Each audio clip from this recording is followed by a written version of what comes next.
Welcome to the Wordy Podcast, your go-to hub for all things writing, world building, and the occasional dive into the weird and wonderful world of fiction.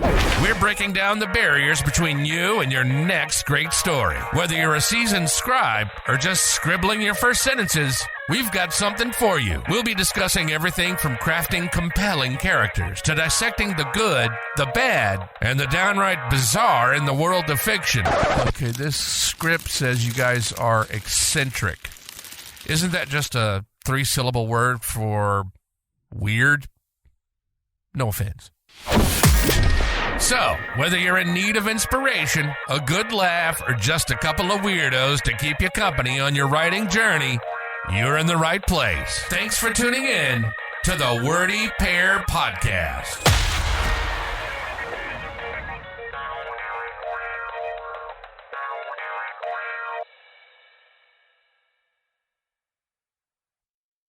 All right, hello and welcome to the Wordy Pair Podcast. Today, as always, I'm Rudy. And I'm Justin. And today we're going to be talking about what would you call it? Absolute horror. Well, it's not all horror. Positive terror. It's like the worst fall into horror. We're talking about the death spiral of writing. We're talking about Doctor Who. Yes, that's what I said too. Yeah, and its descent from campy science fiction to moderately successful science fiction back to unsuccessful science fiction. And calling it science fiction is really, I think, an overstatement of what Doctor Who is. I would be more inclined to call it something like science fantasy, or it is the softest of soft science fictions. And the things that have happened, this is like a Lovecraftian descent into madness. Okay. But it's not madness, it's something else. I mean, therein madness lies, but herein it's like you couldn't possibly have found a more corporatized death spiral without looking at like a Microsoft or something. Or a Disney. Yeah, or a Disney. Because it's funny you should bring that up. Because the Disney involvement in Doctor Who is relatively recent. And the spiral started long before Disney got involved. Yeah, quite a bit before. There were things that were lost. There were ideas and stratagems for creating a long-running story that were thrown to the wind. There were lies and inevitable disappearances of interest in those who had once sought greatness from a thing they loved. You're being a little too vague. I'm being vague on purpose because it's not even a matter of not having a jumping off point. You have this series that started in the 60s, and it wasn't exactly some masterpiece back when it started. I mean, it caught a lot of people's interest because comparatively to a lot of things that were around at the time, it was just, here's science fiction and here's television. We're combining the two and we're going to experiment with this new show. Now, I remember growing up with only 3 channels on television, and so you were always kind of limited in what you watched. And even when we were growing up, even though there was something always on TV, like the 80s were just filled with 2-hour slots of nothing but like old cowboy movies and stuff from the 50s, 60s, and 70s. Because, it was content that could be farmed to fill time. That same thing happens these days, but it's on such a massive scale that people lose perspective and they look at something like the original Doctor Who and say, this is really kind of cheesy and corny, and it's not even well rehearsed. Like, you can hear them stumbling over lines in a lot of the early episodes. And so it was typical BBC quality. Yes. It's funny you bring that up too. We'll get to the quality aspect in a moment, because quality can mean different things depending on what part of a story you're talking about. Sure.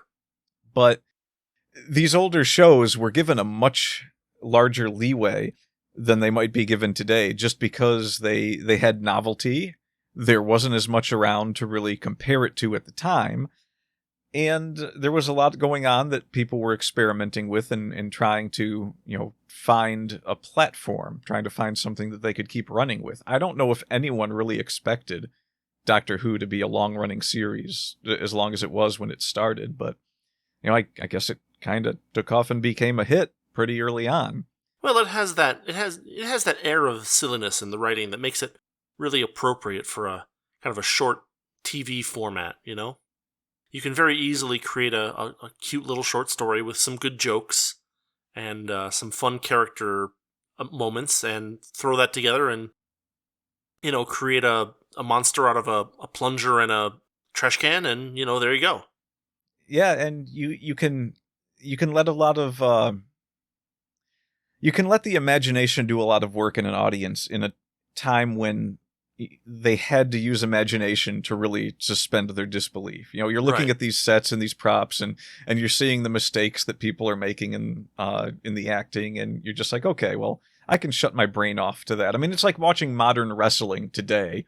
It's like you know it's fake, but you kind of want to get into it and get into the story, when and if they have stories. Right. I mean, once you get into once you accept the premise, you're able to kind of suspend disbelief to the appropriate level, and then the show can go on, right?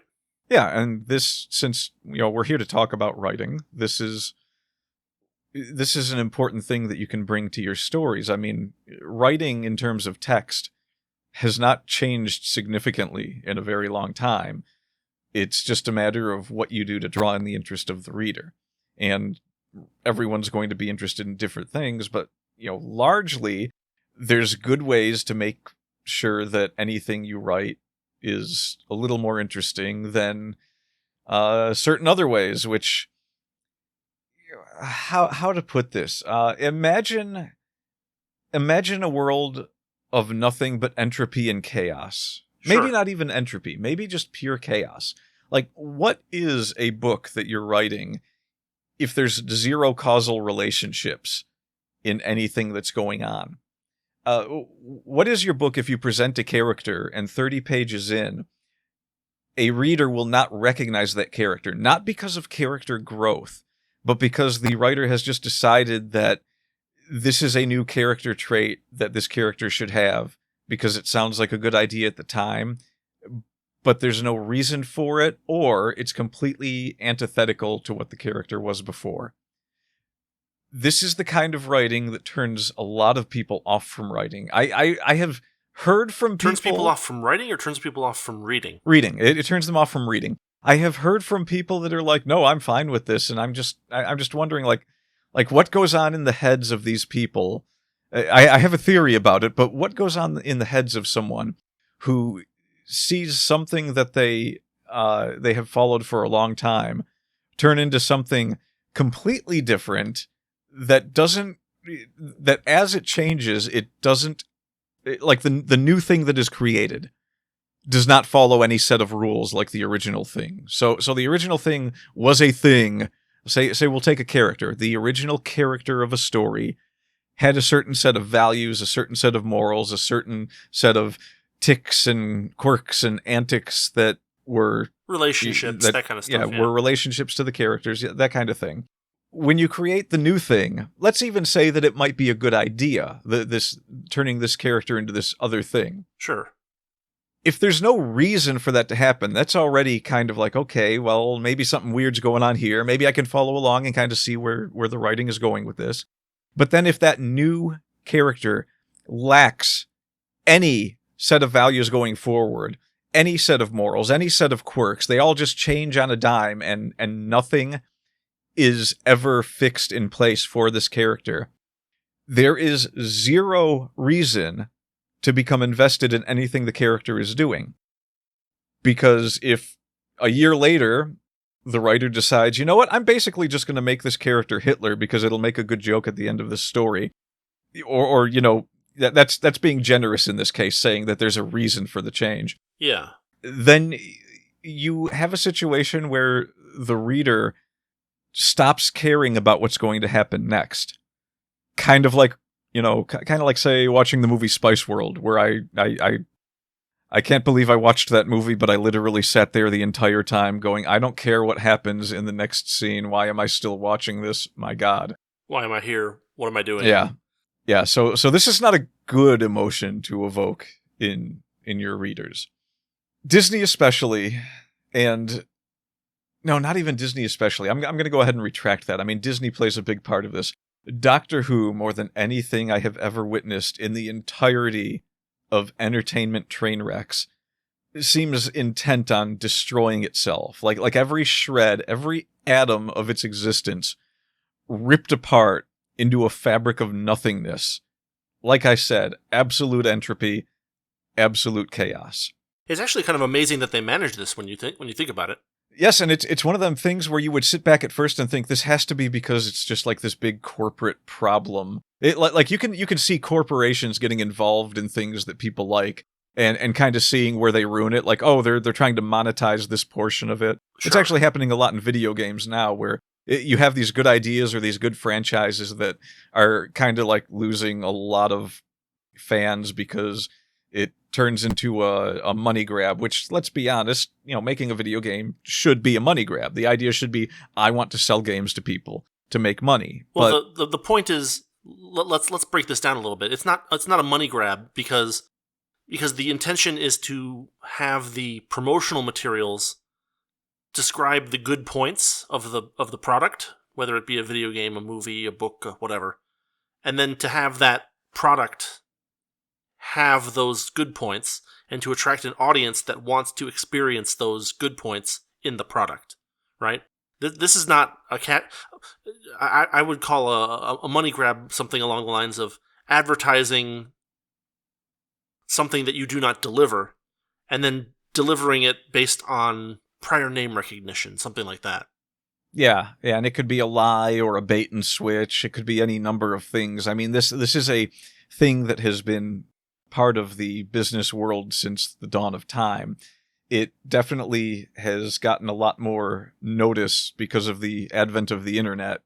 I mean, 20 years ago, there were probably tons of similar schemes going on in the gaming community. There were lots of things that popped up and disappeared the next day. But now you'll get 500 YouTube videos about how, let's say, PlayStation wants you to make an account for a game that you're playing that you already paid $50 for after the fact, even though you don't want to have an account with PlayStation. On a non-PlayStation platform. Yes. So things like that. And it's like you look at that and it's like, okay, this is a corporate decision. This is they want to be able to either gather your data or, find another way to sell something to you. A lot of games have turned to these microtransaction models to kind of nickel and dime you as you're playing the game. The Helldivers 2 thing appeared to be a code of conduct thing, where they wanted to enforce Sony's code of conduct on non-Sony players. Yeah, which is becoming its own problem in a lot of things, but we don't have to digress into that just yet because we'll get there thanks to our current topic. I'm not sure what the title of this particular story is going to be just yet, but we're largely going to be focusing on how Doctor Who has spiraled into irrelevance. Not just irrelevance, but like anti-relevance. Yeah, it's some sort of weird faux relevance where the main selling point of current Doctor Who is... It's like wearing the name Doctor Who as a skin suit. Yeah, and not just that, but like all the interest surrounding it seems to be in the disillusionment of the fans. Well, I wouldn't... I mean, there are still people who are watching the new Doctor Who stuff.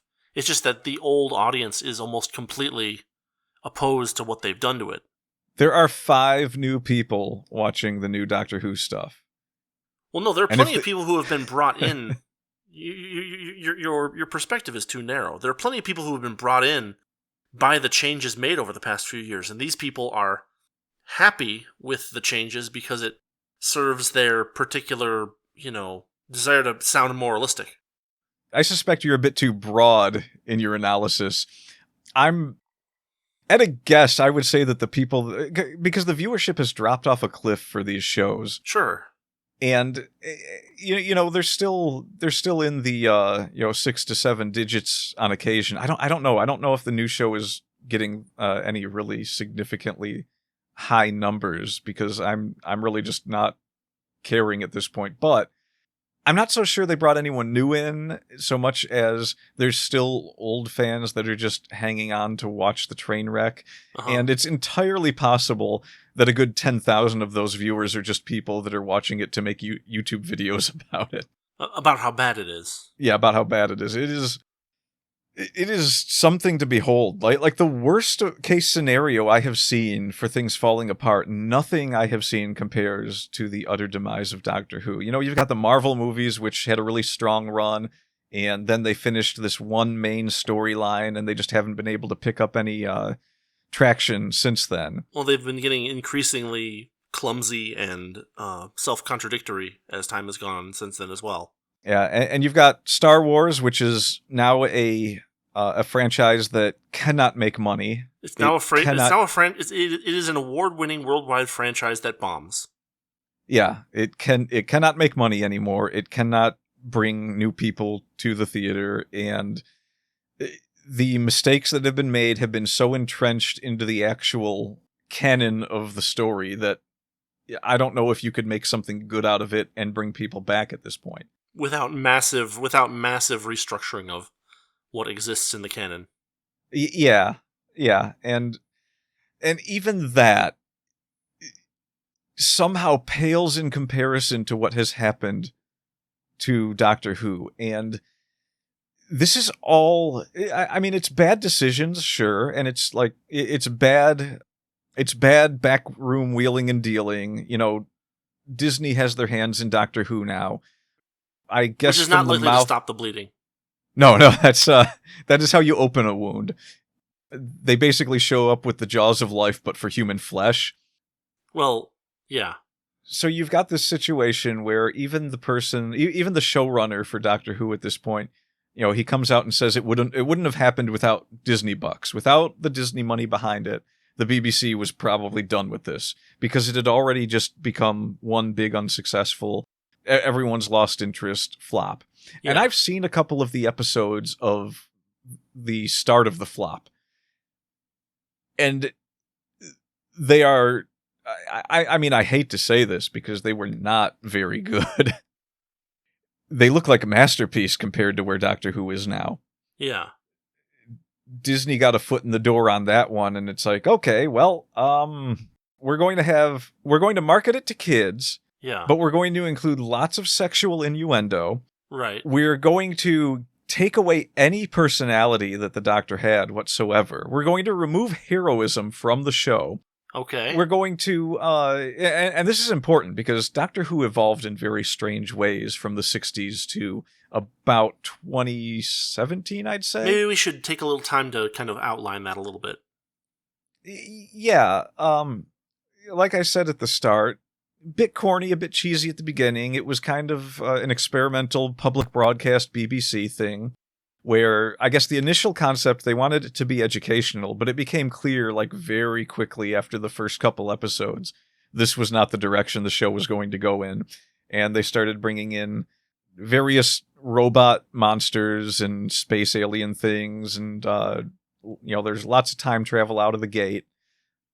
And the course of the first Doctor's run in the story led them to a ton of different locations on different planets and different situations where aliens and humans in the future were engaged in conflicts or trying to solve problems. And you just had this guy at the center of it all that, he's clearly kind of a cut above everyone else, a bit of a genius. The original Doctor did have this doddering old man feel to him, but at the same time, he usually had an answer for things that were happening. And he would often explain to the other characters they were traveling with the various nuances of time travel and things to look out for and things that he was aware of that they might not be aware of. He had a good grasp of a lot of things. I remember particularly there was a several-part series where they went back to Aztec times, and one of the characters that was traveling with them apparently looked like an Aztec goddess. And so she was kind of, flaunting this power and just using it to have a good time on this trip. And the Doctor kept warning her this was a bad idea, and it eventually went south from there. Right. So it always had this overarching feel of there's this superior intelligence within this circle of people, and he's guiding them on a path, but ultimately it was a space adventure or a time travel adventure. It had that very early on, where this is a story that's being told, and this is the basic premise is we know that the Doctor is possibly not even a human himself, but he's smarter than everyone else. We don't really learn that he's I don't think we learn that he's from an alien race right away. I think that's the second Doctor. When the second Doctor comes along, I believe, is when you learn that he's not actually human. Okay. But, don't quote me on that, because I'm sure there's... Well, it's funny, because I guess a lot of the old Doctor Who was actually lost? I don't know about a lot of it. There was quite a bit of it that was. Yeah. I would say the majority probably made it out intact. Okay. This is just a story that I heard someone talking about. Someone who talks about lost media on a regular basis. They were talking about large quantity of tapes, of original tapes of Doctor Who that were overwritten or destroyed or something like that. And where there were probably some episodes that are just not available anymore. Yeah, there's definitely lost episodes of the show. There have been a lot of episodes that have been recovered. Sure. That were thought lost, but I'm fairly certain that especially given how much there is to watch, like you can see it in parts. You can see parts of, if you watch all of what exists of the original Doctor Who, it feels like there's some skips in certain places. And in the second Doctor's run, I remember, I think there was one particular saga that just didn't have an ending and it jumped to something new. And I was really confused watching it. Like, wait, did I miss an episode, or is this picking up somewhere and I just need the context in a later episode? But yeah, there's endings to entire parts of the show that you never get to see because they're lost. But overall, you can get a good general sense of who the Doctor is within the first 3 Doctors. By the end of the second Doctor's run, they finally bring you around to his home planet of Gallifrey, where he gets chastised by the Time Lords for all this time jumping that he's doing. And so as punishment, they send him to Earth as the third Doctor. Yeah. And he has to kind of hang out around Earth while they figure out what they're going to do with him and whether he should be punished for this or not. It's kind of like an experiment, because he pleads on behalf of humanity, saying that the Time Lords should really be interfering to help certain things happen. Like, Earth would have been destroyed several times if it wasn't for the Doctor. So they kind of just send him off to see, what happens if they leave him there. So as the third Doctor, most of what he's trying to do is rebuild parts for his TARDIS so he can escape, because he can't really do anything with it. Or without it. And and this is where they really start to introduce, they've already introduced the Daleks and the Cybermen by this time. And so they've got some long-running enemies. But then I think the third Doctor is when they introduce the Master, and you get this regular recurring enemy who sometimes allies with the Doctor and sometimes is just there to kill him, and other times is fooling the Doctor into an alliance so that he can get something that he wants. Yeah. And they start building these relationships between various characters. They flesh out the Daleks, they flesh out the Cybermen. They kind of struck gold with a lot of them just because of, the times where it's like they're clearly using these enemies as stand-ins for, the Daleks are a stand-in for the Nazis, and the Cybermen are a stand-in for socialism and Marxism and those kinds of concepts. And then they just needed one really good single villain that was an intelligence on par with the Doctor, and that was why they brought in the Master. Yeah, a foil. Yeah, just a complete counterpart. And you had a pretty good uptick in building up the lore of Doctor Who, starting by the third Doctor, and then reaching its pinnacle in the fourth Doctor, where they really started going into, Earth Earth had been the focal point of Doctor Who for most of the Third Doctor's run. What was his name? John Pertwee, I think. I have no idea. And when he became the Fourth Doctor, he finally had his TARDIS fixed, and he's finally able to travel through the universe again. And this is when you really start getting like all the different planets, all the just tons of different species coming into it, tons of stories, the fleshing out of the universe, the introduction of these celestial guardian races. You get Douglas Adams writing these fantastic scripts for multi-part episodes of Doctor Who. They really delve into the actual power of the Time Lords and the TARDIS and what goes on Gallifrey and all the bureaucracy that comes with that. They're kind of cementing the Doctor as this figure that ran from his people to do his own thing. And he comes back and all sorts of things happen. He becomes president at one point. He becomes possessed by the spirit of Rassilon, the Time Lord that kind of built the entire universe that they're in, depending on, where you look at the Time Lord lore. Yeah. They save the universe on Gallifrey several times. There's like a Santaran invasion of the Time Lord homeworld. They give you a good sense of the Time Lords being a very, very advanced species, just outclassing everyone else, but still having these vulnerabilities that are largely because of their own internal squabbling. Okay. You get a lot of conflict where now it's not just the Doctor time traveling and finding monsters and saving the world or stopping atrocities. It evolved so just to kind of not clarify, but kind of reiterate. It converted itself from kind of a weekly monster short story to something that actually has an underlying narrative, characters with long histories, relationships, backstory on a lot of things, and it became something significantly more, I guess, narratively satisfying than your usual Saturday morning cartoon.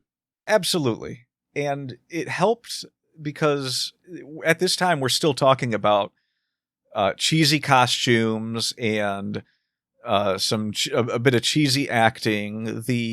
The refinement of the scripts got a lot better, and you had a lot less people tripping over their own lines. Sure. I think this is one of the reasons people liked Tom Baker as the Doctor so much, was because his era was where much of the lore of Doctor Who really starts to get solidified and branch out into new things. I mean, they had gigantic mountain-sized vampires at one point that had this history with the Time Lords, where the Time Lords became convinced that these creatures were ultimately an evil presence that was going to destroy life in the universe, and they created these specialized ships that were essentially giant stakes that they rammed through the hearts of gigantic vampires to stop them. Huh. A lot of really weird stuff. It crossed over into the supernatural a lot, but it always tried to do it in a way where sure, it's supernatural, but it's also leaning towards more like psychic phenomenon and scientifically based reasons for the supernatural to exist. Yeah. Even at one point having these science, basically science fiction elements that happen to coincide with common fantasy elements. Yeah, and this is where it really starts to become that science fantasy like you were talking about. Yeah. So moving forward from there, you've essentially got the basis for every other Doctor that followed along, and he starts to become a little bit more of this figure where at first he just happened to be in the right place at the right time, and then he's being sent on missions from various people, usually the Time Lords, but sometimes other alien races, or even just there's still a lot of stumbling into things. The Third Doctor was involved with a group called Unit that became a staple of the show from then on, where the Doctor would occasionally work with them when he came to Earth. Jumping way ahead, when they got to like some of the last Doctors, they were still using Unit as this kind of secretive, bureaucratic military group that had actually made the Doctor president of the world in a couple of episodes, because they knew that he was capable of solving a lot of the problems, and if there's a world-ending event on the horizon, it was probably best to just let him make all the decisions. Yeah. It's got a lot to it that can't be discussed within the confines of just us talking about the writing of the show. Okay. But there's 14 doctors in total, I think. Not counting any of the lesser doctors that were like one-offs. And some of the lore does change here and there as you're watching it. There's a lot of things that don't get mentioned again that you kind of feel like maybe it's not mentioned, but it's probably just written out of the show because of that. Yeah. They almost certainly got away from the whole Doctor only has 13 regenerations and that's it. That's as long as a Time Lord lives, because we're beyond 13 now. Right. I do know at one point they stopped mentioning it. And well, I'm pretty sure, and I didn't see it directly, but I did see someone talking about how they deliberately changed the Doctor from being a Time Lord to being some kind of constantly refreshing being or something like that. Some other type of alien, actually. Yeah, this was an attempt to flesh out the lore of the Doctor even more in a way which it turned a lot of people off. Which allowed them to have more actors play the Doctor without necessarily breaking the 13 thing rule for the Time Lords. Yeah. Allegedly. Allegedly. There's people that have different theories about what actually happened. The show became a very we'll get there. We'll get there. So they did get to the point where they were like, okay, the Doctor's only got this many regenerations, and then he's supposed to be kaput. And there is actually a storyline with, I believe, the 6th Doctor. Okay. It's called The Trial of the Time Lord. All right. And in this story, he's on trial for having interfered with a certain set of events. And the Time Lords are discussing what they want to do with him, whether they should, wipe him from the timeline entirely. Yeah. Or what have you. And he's being prosecuted by this vicious, lying prosecutor that's going to do everything in his power to try and make him look like the bad guy. Now, this particular story, and this is, I'm only really telling this because of how funny the timeline ends up being from this point forward. Okay. This story ends with the Master showing up to act as a witness on behalf of his greatest enemy, the Doctor. Okay, that's interesting. Yeah. And the reason he does this is, naturally, whenever the Master does this, it's his own personal motivation is largely to hurt the Doctor. Right. He usually has some grand scheme for either world conquest, world destruction, or Doctor destruction. That's how he operates. And a lot of times he's stifled in this by the Doctor being useful to him in ways where he can't just kill him. Well, in this particular scenario, he's defending the Doctor that he wants to kill because the person that's trying to kill him is actually a reincarnation of the Doctor who became evil. And as they said in the show, somewhere between his 12th and 13th regeneration, something happened that turned him into this vicious and horrible, cowardly person who was now trying to extend his own life by putting himself on trial, killing himself off, and absorbing the extra lifespan from his now dead earlier version. Okay, that's kind of cool. So the Master doesn't want that to happen because he wants to be the vehicle of the Doctor's destruction. So he outs the Doctor as being the villain himself. Yeah. I found it ironic years later when this whole thing started, the controversies of how bad the Doctor was getting. A lot of people say that, oh yeah, all the real badness started with Jodie Whittaker taking over the role as the Doctor. Okay. I would argue that it did start before that, but it certainly didn't start getting really bad until then. Like a lot of it got boring. A lot of it could have been, much better than what it was. Yeah. But we had a guy who really knew the character and really wanted to play the character still playing it. Jodie Whittaker may have wanted to play the Doctor and do a good Doctor. I couldn't watch a single episode with her in it and think this is the Doctor. I could only think that this is a villain that was pretending to be the Doctor, and the Doctor would show up and stop her soon. That's all I could think. Yeah. But it's interesting to note that the 12th Doctor was the one that came before Jodie Whittaker. And Jodie Whittaker, when she was acting as the Doctor in several episodes, did things that felt so vicious and so evil. Like she outright assassinates a guy, blows him up in an episode. And it's just, you're watching this and you're like, oh, the Doctor really did become evil somewhere between his 12th and 13th incarnation. Interesting. So this was, I mean, I don't think that was on purpose, obviously, but it's just interesting that that's how it worked out. And this was the period where everything really started to go downhill. You had, you can move past a lot of the Doctors that continued to flesh out the lore in the 80s and 90s and jump right up to 2005, where they wanted to relaunch the show as something a bit newer and, you know, a fresh take and an updated version of the show with a higher budget. Right. Enter 2005's Doctor Who, Christopher Eccleston. Yes. With, I believe the showrunner was Russell T Davies. I don't remember if he was the showrunner or if he just was one of the heavy script writers, but he's largely credited with reviving the show and making it bigger than it had ever been before.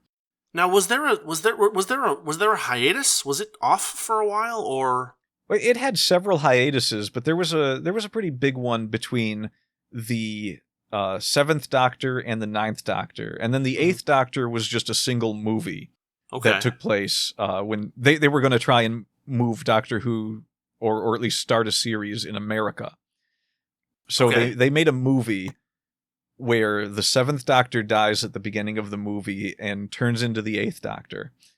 And people didn't really care that much for the movie. It didn't really catch on. We never got our American series, unless you want to count MacGyver, which basically is the American Doctor Who. Right. And there was a big gap between the ending of the 7th Doctor's show and the beginning of... I don't remember what year it was that it ended. It was... What was it, like 90... This is 90-something. It was early 90s. Okay. Maybe I'm wrong on that. I don't know. But there was like a lost decade where people were just like, we need to just end this. It's not going anywhere. The production values are pathetic. We're losing viewership. I forget who was in charge at the time, but he was basically just like, nah, nix Doctor Who. We're done with Doctor Who. I don't remember if he said it needs a break or they were done, but it definitely did need a break. Sure. And it came back really with Christopher Eccleston. Yeah. And this is where I actually, first started watching Doctor Who as well. Yeah, and it landed immediately as a hit. I mean, the first episode I would say was one of the weaker episodes of it being back, but it was fresh and new, and there wasn't much going on in sci-fi at the time. Right. Like most of the sci-fi that was around at the time was at the tail end of its run. I mean, I don't remember when like Stargate or anything ended, because I never really watched Stargate until a couple of years ago. But yeah, there wasn't that much going on in the world of science fiction. And this show landed as a hit immediately and had an entire, 12 episodes or 10 episodes in the first season? Something like that, yeah. Where it had this pretty good run of keeping an underlying story where the characters would reference things that they had done in earlier episodes, and they kind of brought modern Earth into this universe of aliens, whereas the old Doctor Who show, Earth of the time at the show was never really involved in outer space that much, and most of humanity was not aware of the existence of aliens. Right. But this one brought in a couple episodes where aliens crash land in the middle of London. And now, from this point moving forward in Doctor Who, Earth is aware of alien life in the universe. And they know that there are things out there that have been visiting Earth or are visiting Earth. Yeah. So you followed this to the end of this big finale for the season, which was the Daleks reappearing, because the entire underlying story of the 2005 Doctor returning was that there had been this time war largely between the Daleks and the Time Lords, and he was the last survivor as far as he knew. Okay. He had done something which doesn't get clearly explained right away that had caused all of the Daleks and Time Lords to vanish from the universe. There's a couple of brief references, like at one point, some of the characters are suspecting him of being a coward or not being who he says he is, and he has to make a statement in front of some aliens that are questioning who he is.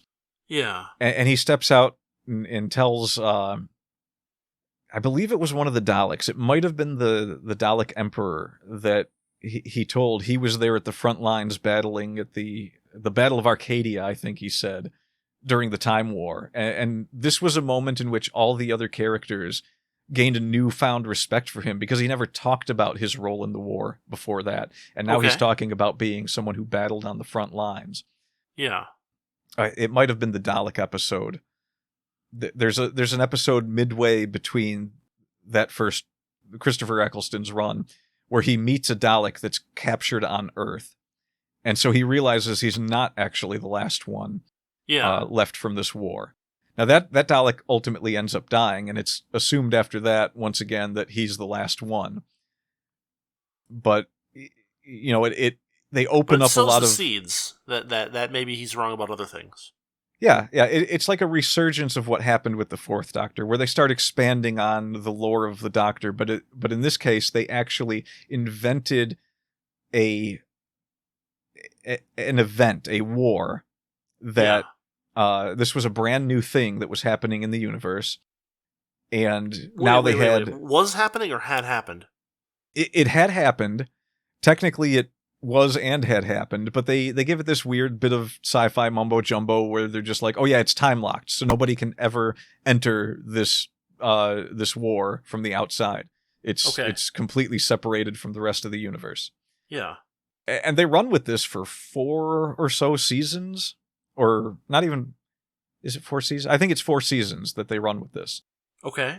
It's 4 different companions for the Doctor before they finally get to this whole, oh, wait, Time War thing is a little bit, there's a little bit more going on there than what we initially knew. But this is an underlying story for this entire time. And every once in a while, they flesh it out a little bit more, and you learn something new, and it keeps your interest.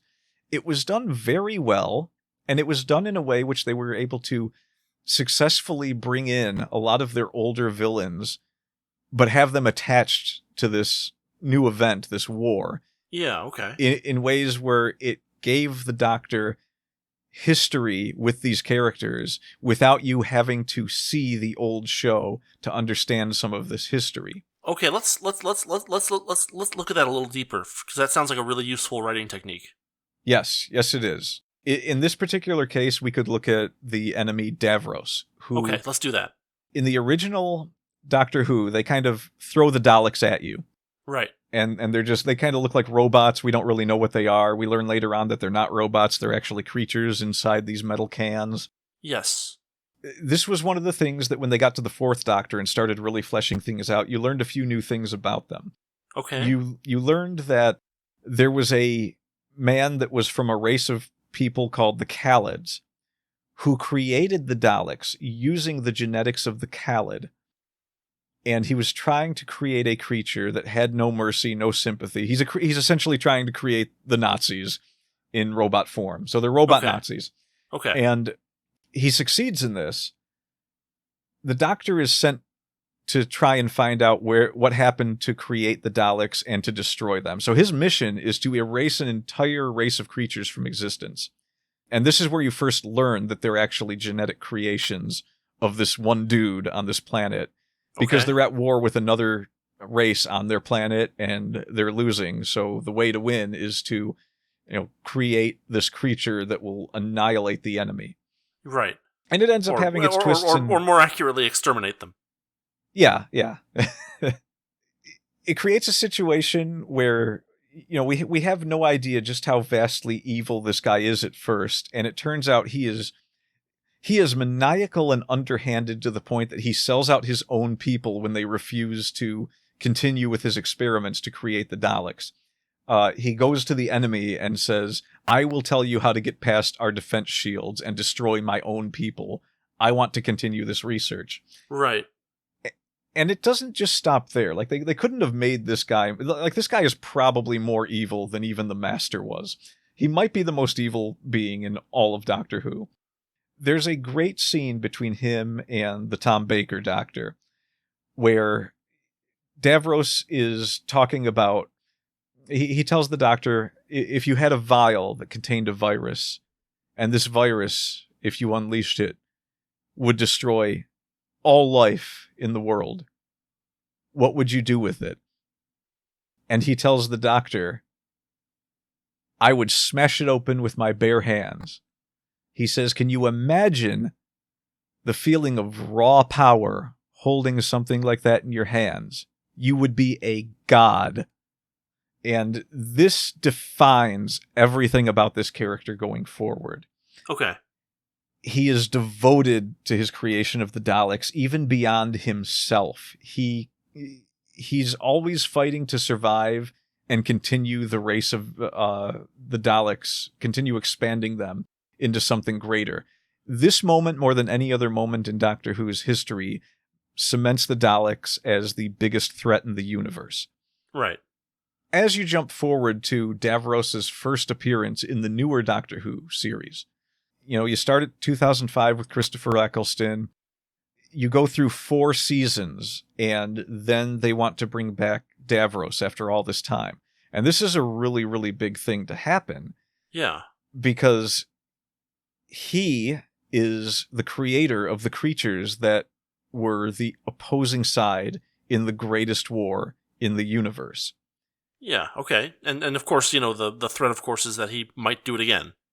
It's not just that. This is after the war has happened. So he comes back after the universe is nearly destroyed in the Time War.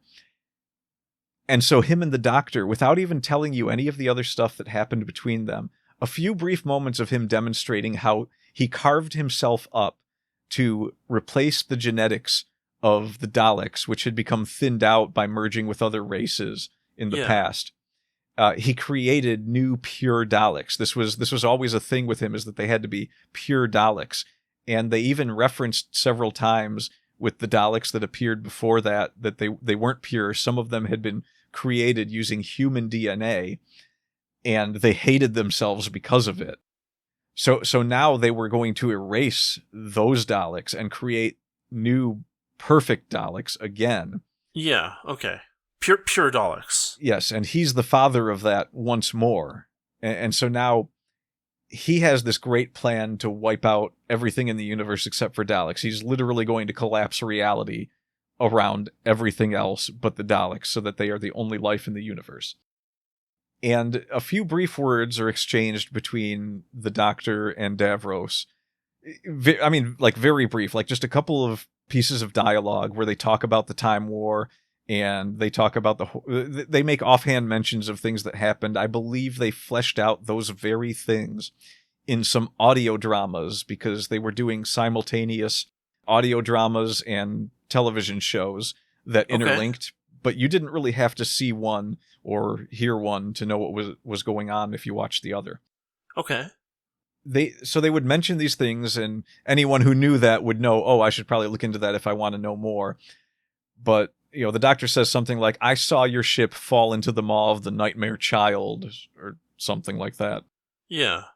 And Davros tells him, oh, well, this Dalek that you met earlier in the series, like two seasons ago, did an emergency time phase and vanished, and he actually fell into the Time War somehow. And Davros is really proud of this. He says, so many people have tried to break the time seal that has locked the Time War from everyone, outside of everyone's touch. And it took a single Dalek to do it. He's always praising his creation. He always wants to see his creation be on top. Okay. So they stuck with his character for all of that. He continued to be exactly who he was before. And now you had this new history between them, where a couple of words that were exchanged tell you that those two had fought head-to-head in the Time War. The Doctor and Davros, after all this time and after all the different times that they had fought before, they also had gigantic battles during the Time War. in which both sides were being torn apart, sometimes by the enemy and sometimes by their own devices. Like I still don't even know what the Nightmare Child was, but they mentioned all sorts of weird time effects. Like there was an army of Neverwers and creatures that existed but didn't exist. I've heard a couple of the audiobooks where they go into various weapons that the Daleks had that would try to erase the Time Lords from time itself. It apparently got really, really crazy if you go into the audiobook stuff. But just in those few brief lines, they were able to characterize Davros so strongly that you did not need to go back and watch the old Doctor Who to really understand who he was and what his motivations were going forward. And that's kind of incredible because he's a very long-running villain in the show. And it's interesting that, you know, just a few lines of dialogue can make you want to go back and find out more about him, but you don't need to. So that was a really good that was really good writing in that sense. Yeah. It's important to understand a character that you've created well enough to know, you know what little things can you jot down that are going to tell your reader what you want to know about this character. Like how little do you really need to understand a character's motivations? How much do you need to be told versus what you need to be shown? Like I mentioned, he exposes his chest and shows that he's carved himself up to give his genetics to the Daleks so that they can recreate the purity of their race. And this is like a 2-minute scene that this all happens in. So spot on and well done, I'd say. Okay. And you can cross-reference that to, let's see, what were a couple of things that jumped out at people? There's a lot of times in Doctor Who where he mentions that his sonic screwdriver doesn't really do much to wood. In fact, they make it a focal point of one of the specials. They solve a problem that leads to them solving an even bigger problem by having 3 doctors in the same room, and one of them says, well, this doesn't do anything to wood, so we're pretty much locked in this room. And then the earliest doctor says, well, wait a minute, we can technically affect wood. It just takes a massive calculation. What if I start the calculation now with my sonic screwdriver? And you're 400 years older than me, so technically your sonic screwdriver will have finished the calculation by the time you appear on the scene. So actually, you should be able to do exactly what we want to do right now. And it's like, oh yeah, this works. So nice. They kind of like they did a little runaround on time to solve the problem. But then you jump forward to the new Doctor Who, the newest one. There was a special where he's using his sonic screwdriver on wood, and it's like, no, it doesn't work on. Everyone knows that you can't do that. It's like, no, we're throwing that out now. We don't care about that anymore. It's like, okay, I guess if you want to, but are we going to get explanations going forward? Is this new lore? Are we working something new into it? And it so far doesn't seem like that's going to be the case. No, why would they do that? That would be work. Yeah. There's a lot that has changed from, the Doctor after, let's say after the Davros incident. They had David Tennant as the Doctor for 3 seasons, I think. Okay. And then he finally changes into the 11th Doctor, which is Matt Smith. Okay. Who, a lot of people thought that, a lot of people compare him to Tennant a lot and say that, Tennant was the better Doctor. And, I could see it either way between the two of them. They both did a fantastic job of playing a very heroic Doctor. Matt Smith's was a little bit quirkier and a little bit... See, they always tried to say that he's like socially awkward when people talk about him, but he wasn't really so much awkward as flamboyant. Okay. He reminded me a lot of the 3rd Doctor in that sense, where he always did everything with a flair. Okay. However, I thought that when he was being heroic and serious, he was incredible at it.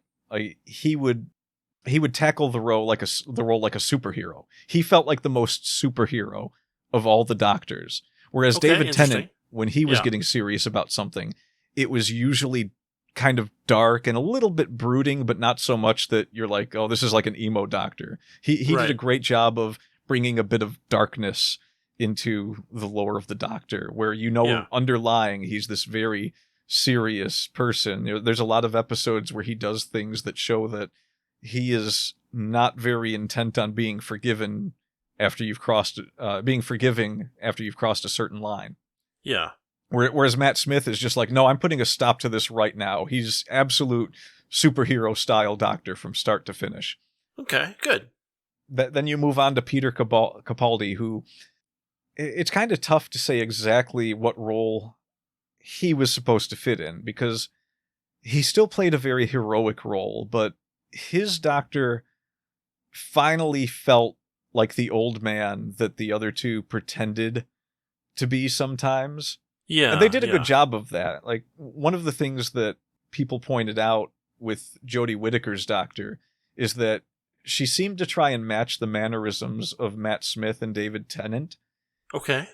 But she never seemed to really be able to get that kind of like far away, I'm like an ancient alien being from the greatest race on the planet. I'm very old, and I have this wisdom that has been built up over the centuries I've been alive. Because I don't even remember how old she is at that point. It's got to be around 2,000 years old or something. Right. And she never really comes off as more than just the quirky Doctor who is self-professed socially awkward. Right. It's a very weird transition. Like, I feel like there were much better actors they could have gone with if...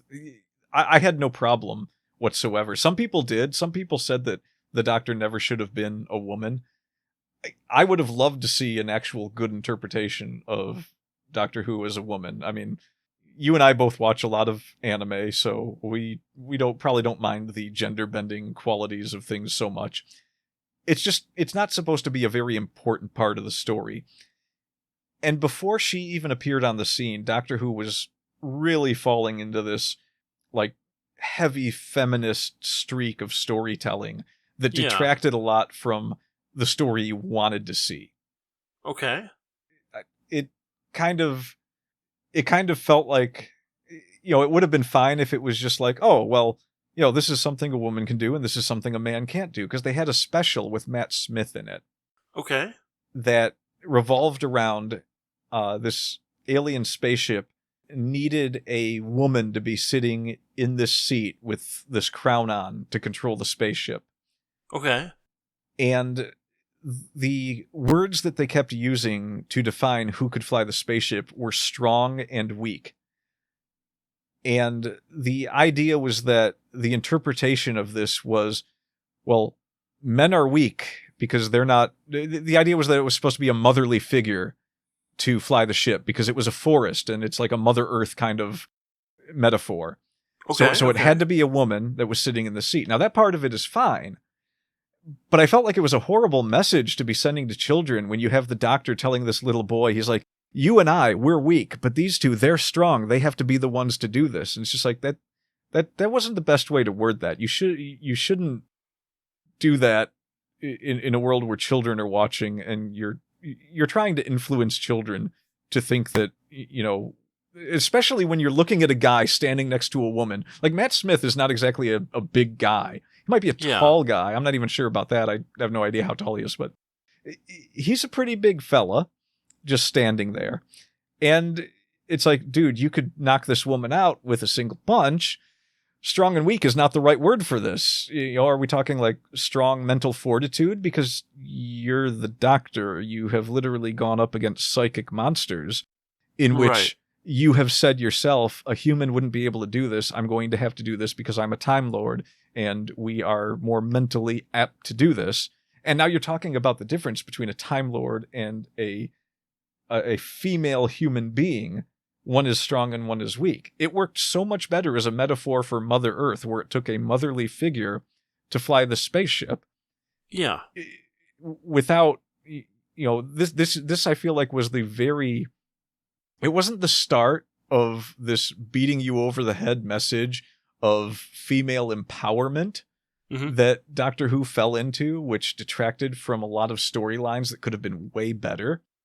Okay. But it was the first time that it was like really just yeah, this is the message we want going forward, and we're kind of just we're kind of just going to shove it in your face from now on.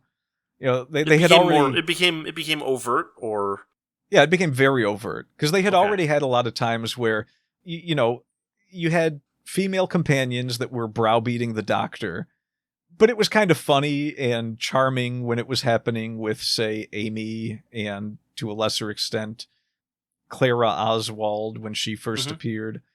Okay. The only problem I had with the way they were doing it was they kept implying that, you know, these people, at the same time that they're saying they trust the Doctor, they respect him, and they wouldn't rely on anyone else, they're constantly browbeating him and doing things that are implying that, oh, are you supposed to be the smart one? Because we all know the Doctor's smarter than you. We all know it. He knows everything that you wish you knew. And even if you weren't trying, he's lived, 10 times as long as you have, and therefore just has, the overwhelming knowledge advantage in just in that way, even if he weren't even trying. Yeah, and you started to have this kind of rift where people would forget that he's an alien, and so they would attach human values to him, and it's like, no, why would you just assume that he would be just like a human? Like why Right. why would you be like, oh, well, you should have known better in this situation or that situation? And it's funny that is the case too, because a lot of times in the show, the Doctor was more human than anyone else. You know, he's been on Earth longer than most human beings. Well, that's a pretty common trope, right? The humanity of the inhuman thing, out-humaning, real people and kind of showing them the error of their ways, kind of thing. Yeah, because up until that point, one of the underlying elements of the story that a lot of the other companions, like Rose Tyler, she was with Christopher Eccleston in 2005 when the show rebooted. She was the first companion to the Doctor. Yeah. And her entire run, she would always bring up the fact that, the Doctor makes you a better person. The more you're around him, the more you want to be like him. You want to do what's right. And you don't want, I mean, it's a turning point at the end of the first season where she's stuck back in the past on Earth while she knows the Doctor's in the future without the TARDIS. And he's probably dying as they speak. And she's telling her family, he showed me a better way to live and I can't just abandon him. And so they have to figure out how to get the TARDIS to take her back and try and save them. Okay.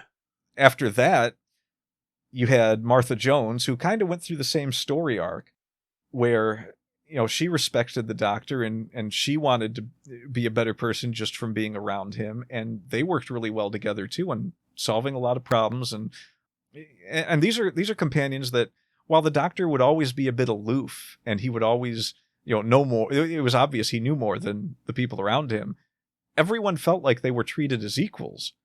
Yeah. So there was never a moment where it was like, there was the occasional joke where Rose or Martha would be like, he kind of looks at you with that way, like you just started drooling on yourself, sort of thing. But it was never really the Doctor holding it above anyone's head. Right. He always treated them as equals, and they always treated him as an equal. And everyone respected each other for the most part. Now, they brought in Donna Noble, and it was interesting at first that, and I know that we want to get to talking about how some of the writing has spiraled out of control, but oh yeah, we've been talking for an hour already. Well, there's some things that need to be put out of the way before we can really talk about everything that went wrong, and this is kind of our jumping off point. Enter Donna Noble. All right, Donna Noble.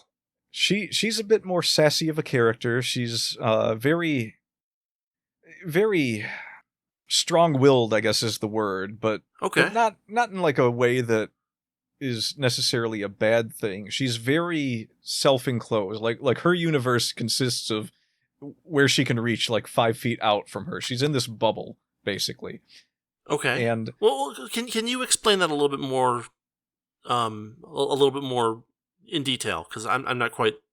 What do you mean? Yeah, absolutely. So go ahead. So she is not a character that meets the Doctor and is immediately like, she has an initial adventure with him. She actually meets the Doctor before Martha Jones. So the pecking order, or the order, I should say, the order of these characters meeting was 2005. The Doctor meets Rose Tyler. Rose Tyler has her adventure with the Doctor. Things end, and they pick up the new season with the new companion, Martha Jones. But before that happened, they had a special where this character called Donna Noble was getting married, and somehow she ended up in this situation where she had these particles inside of her. The Doctor had been looking for the source of these particles, finds her, finds out there's an alien race that is trying to rebirth itself on planet Earth, and they've been using her as a catalyst by giving her these particles that shouldn't even exist.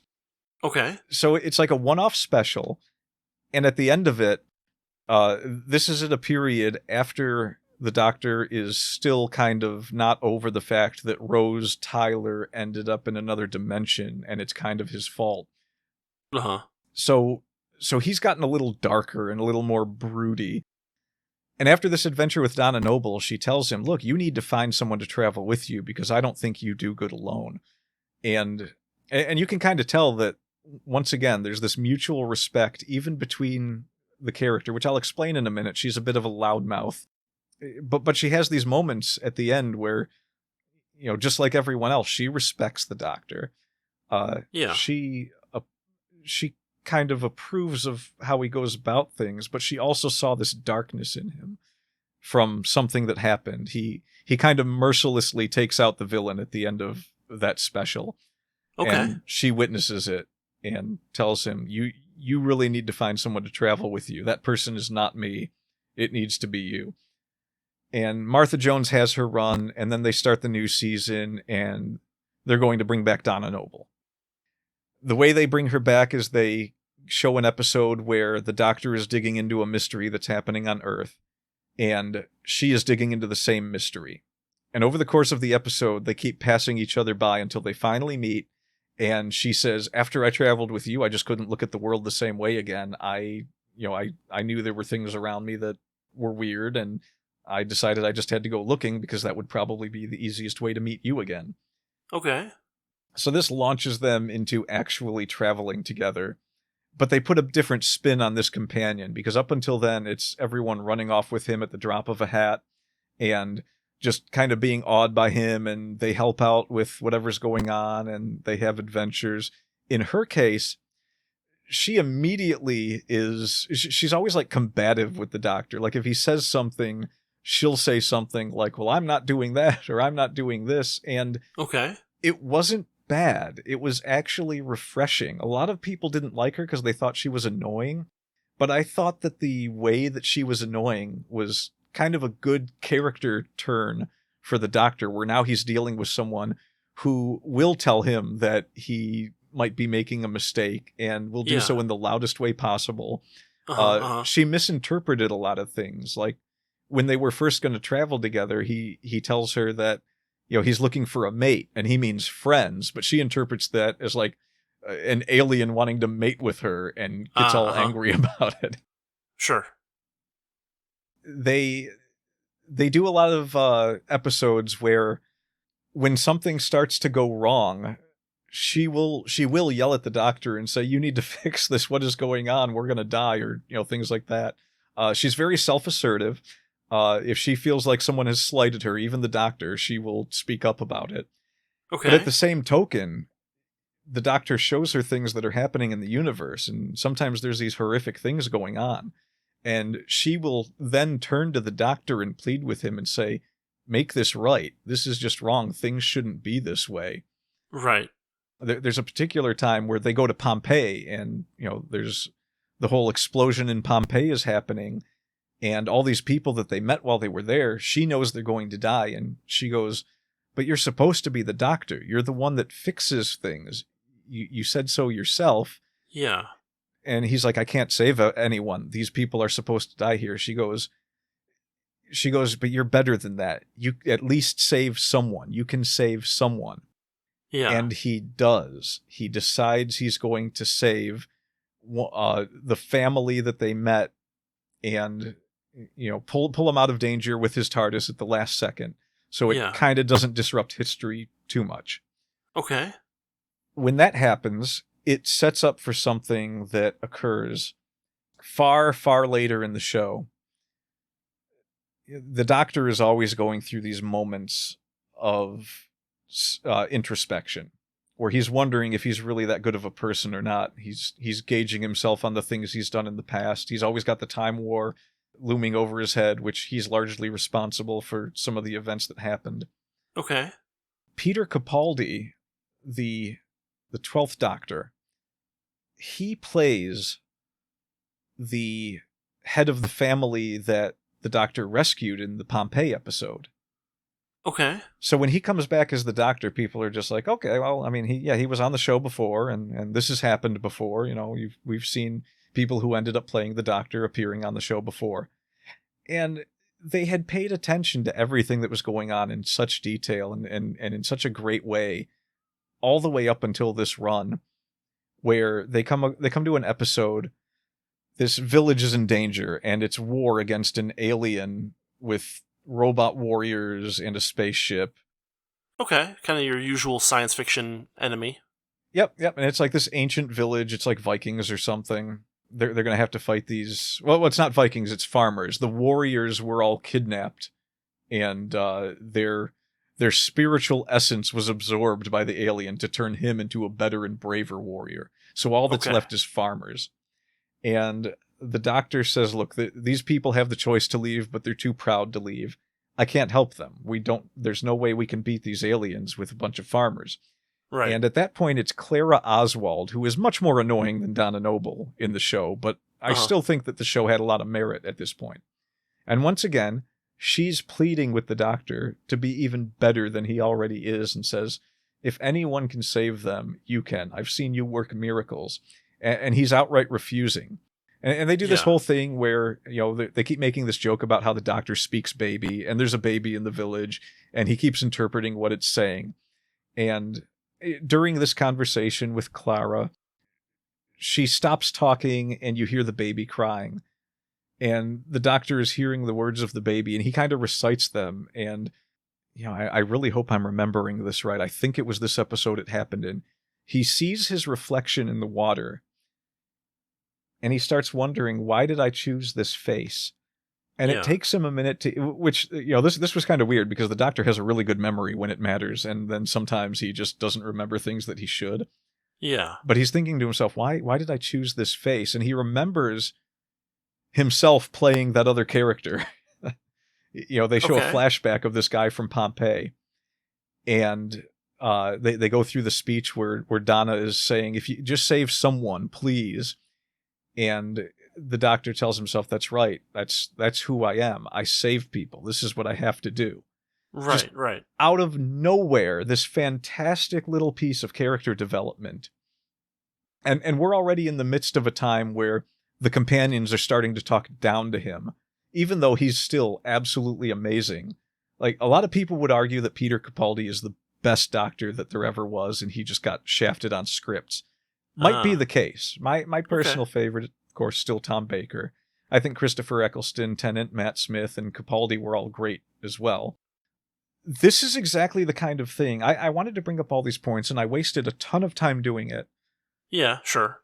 All of these things, all these little small moments of incredible character development, never happen again, starting from Jodie Whittaker going forward. Well, that's interesting. You get new pieces of lore, like the backstory of how the Doctor isn't really a Gallifreyan. She's actually a unique species in the universe, and she actually has lived more than these 13 lives. She just lost her memory. So the show tried to tell everyone that the first Doctor was no longer the first Doctor, and the first life that we know of for the Doctor, who is essentially an immortal being, which, you know, this is one of those things where you can have immortal characters, but introducing their immortality at a time at which they're already supposed to be close to the end of their existence feels like a bit of a cop-out. But they explain that she was found at a gate to some other dimension or something. I did not watch this episode. I don't know exactly how it goes. But it was this little girl who had the ability to regenerate when she died into a new being. And Yeah. a Gallifreyan scientist finds her and kills her over and over and over again, which, I'm sitting here watching this like this is supposed to still be a show that kids can watch, right? You're watching a scientist murder a child over and over so that she can figure out the secret to this regeneration, and that is Yeah. how the Time Lords were created on Gallifrey. Okay. So they change the idea of all of the Gallifreyans being these creatures into something that was they're a genetic experiment every bit as much as the Daleks were, where this really special one-off creature that exists in the universe is the basis of their entire society, which makes zero sense because they have to go so far back that they're encroaching on old Doctor Who lore like Rassilon and his creation of these artifacts that brought balance to the universe. None of it makes sense in the context of Doctor Who lore. And then there's a secret society that we never knew of, that the Doctor was a part of, but she has no memory of it because they wipe her memory. None of this actually develops who the Doctor is as a person, and it actually says that he is not who he was as a person in all his other incarnations, which simultaneously just feels like, okay, why did you do this? What is the point of this? It doesn't feel like they're going to do anything with it moving forward. They just wanted to have new lore to work on that doesn't, like they're not doing what they did with the Time War, where it keeps coming up occasionally and building on the character of the Doctor. It's just something that they decided to do. And I gotta say, like, I think I'm with everyone who is saying that it really feels like they just wanted to say that the first Doctor was a woman. I don't understand the motivation behind this at all, because they haven't really used it to do much of anything. And now they've done something brand new with the Doctor, with the newest incarnation, that is even weirder and changes all of that, so they never went anywhere with that. They did this whole thing with the newest Doctor, where he, instead of dying and regenerating into a new Doctor, he splits into two. And they did this in a special with David Tennant, where David Tennant is the reincarnation of the Doctor when Jodie Whittaker's Doctor dies. So they brought back an old Doctor, which that part, that wasn't particularly offensive to the canon of Doctor Who, because they had kind of set up for that with an earlier special where Tom Baker made an appearance and told the Doctor to his face that he was going to come back as previous versions. Yeah. So I don't think they had a plan for that at the time, but they did eventually come back around to it and be like, oh yeah, David Tennant is going to play the Doctor one more time for this special, and then he's going to die and regenerate into a new Doctor. Well, no, they split him off, completely forgot about the David Tennant Doctor, and left him somewhere in the universe for whatever reason, and went with this new guy, and they created this weird lore where, because of what happened to cause him to generate into two people, it affected all of his previous versions in time, meaning every time they died, they actually split into two, so all the old Doctors are still out there now. Which, there may be a few time paradoxes that need to be worked out here, which would probably make interesting stories if they were actually going to do anything with that, but I no longer have faith that they have people who can write on those writing teams. The big problem with the Jodie Whittaker run was that everyone who was writing for it had no science fiction under their belt. They were all drama writers and people who, they may as well have been writing like Days of Our Lives, Doctor Who edition. But Doctor Who's of Our Lives. Yes. So this has been a long ramble and rant from me, so I'm going to open up the floor to anything you want to say and see if we can go anywhere with this, writing-wise. Well, okay, so, I mean, I'm not a huge Doctor Who fan. I kind of fell off after David Tennant's run, because the only thing that was really holding me on was actually watching it with you and other friends of ours, for the most part. So, I think that what we want to kind of underline here are what are the techniques that are being used, because, Doctor Who has a couple of different ways that it's delivered. Number one, regular episodes, right? And then number two is these specials, which, have a tendency to either be decent or be really, really bad, as far as I understand. But, like, what are the writing tricks that you would use that are different between these two different ways to deliver the character. Like, if you've just got a one-shot, generally speaking, you don't want to do any... If you just have a one-shot that's going to be, drop down in the middle of a continuing series, you don't want to make a lot of changes in that one-shot, which sounds like something that they did incorrectly in the most recent incarnation, that they had a one-shot where everything changed, some in ways that don't make sense. Yeah, they did that in multiple specials. Yeah. Where they completely rewrote history. They DuckTales'd it. Mm-hmm. Well, they in recent ones or in ones going further back? In ones going further back, I mean, I think the Jodie Whittaker Flux special kind of... I guess it didn't change too much more than they had already changed with the Timeless Child incident, where they said, oh no, this is an infinite immortal being that can regenerate forever. Yeah. But the most recent specials with this Ncuti Gatwa guy, they not only is this where Disney sort of started to have a hand... Well, Disney funded that whole operation, which is why you now had Doctor Who with musical numbers and a lot of... let's see. The budget for it got better, because Jodie Whittaker's run was supposed to be lower budget, because they were trying to find a way to make a lower budget Doctor Who again, because it had gone off the charts with how much they were spending on the show, and it probably wasn't getting the returns that it did during David Tennant's run. Right. So Jodie Whittaker's show did not have the budget, but it could have had the writing. Now, these specials that they did with this new guy, they clearly had the budget. This is where a lot of people were a bit confused, because they brought back Russell T Davies to be the showrunner. Okay. And he is largely credited as the person in 2005 who brought the show back and made it what it was.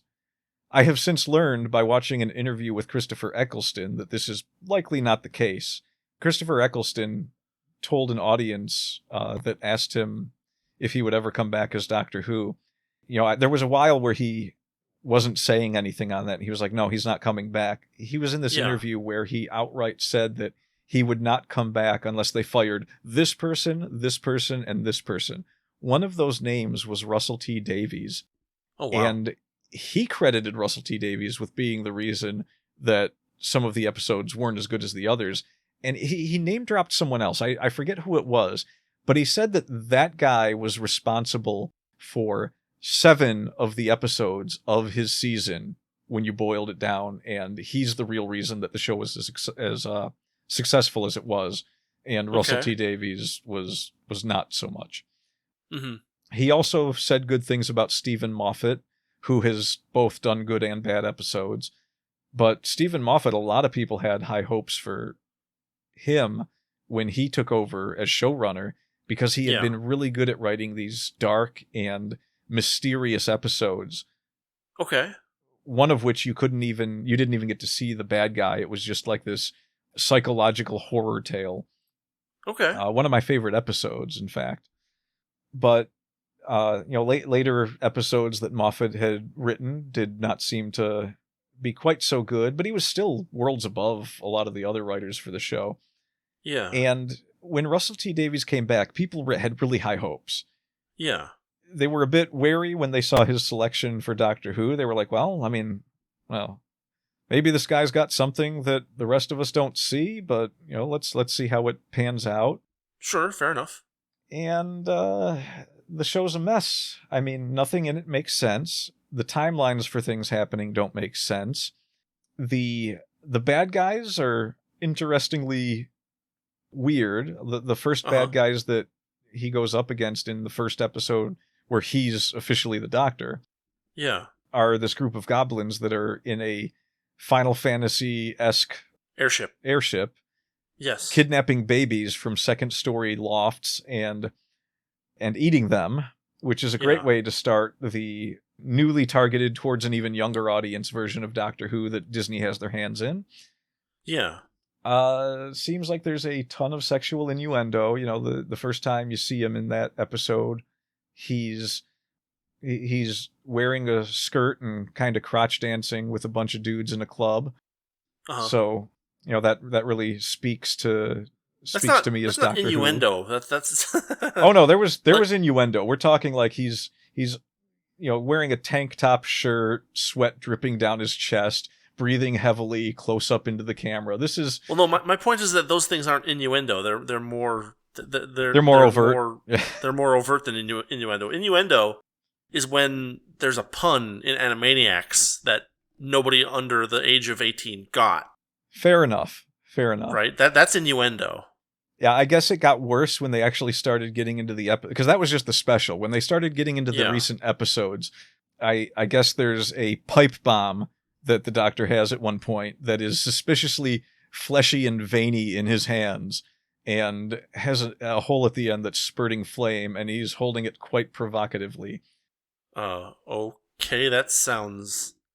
Again, that's not innuendo. Yeah. That's meant to be in someone's endo.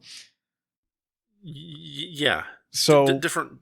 Yes, there's some spaces in there. Definitely.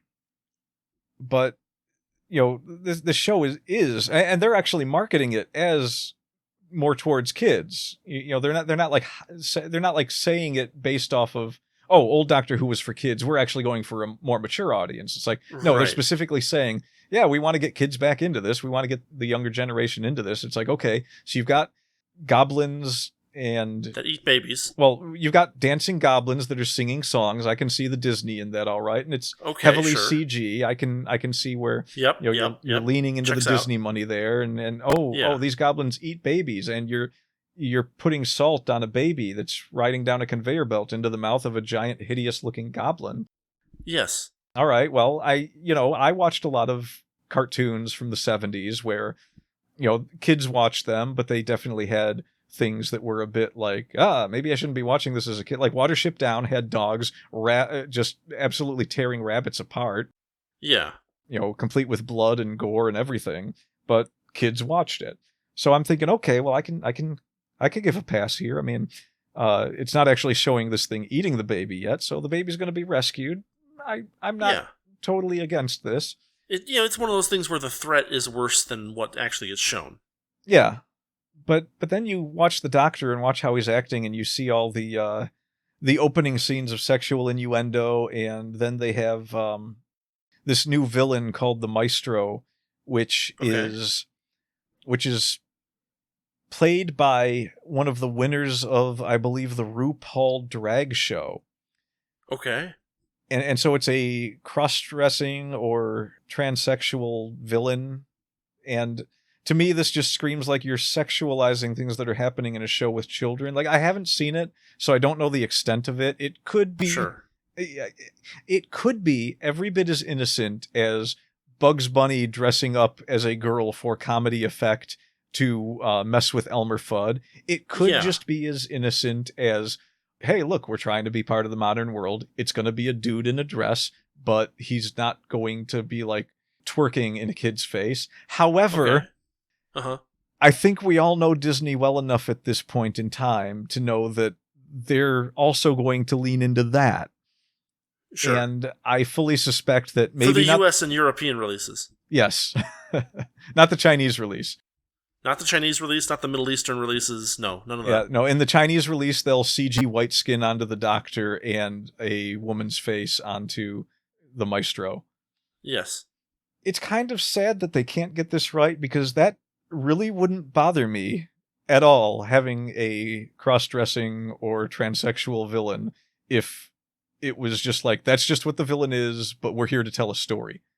Yeah. I don't think that's where they're going to go with it. I think that they're going to have a bad guy who has a backstory where it's like, I was teased my whole life or something like that, or some kind of empowerment thing, and it's just like, you're a dude trying to destroy the universe.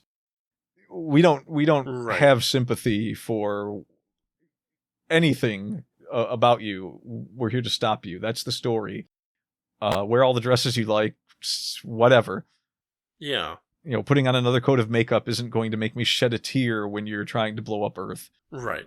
And it really speaks to the inability to nail these opportunities to write newer characters.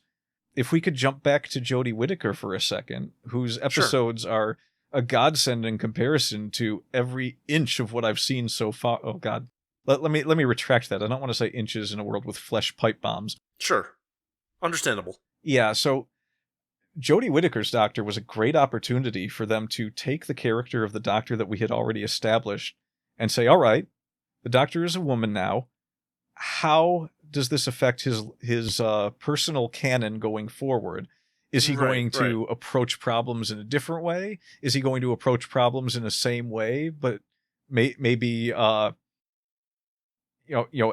a different outlook on things? Or is he going to be the exact same character, but he's going to demonstrate by playing the exact same type of character as a woman?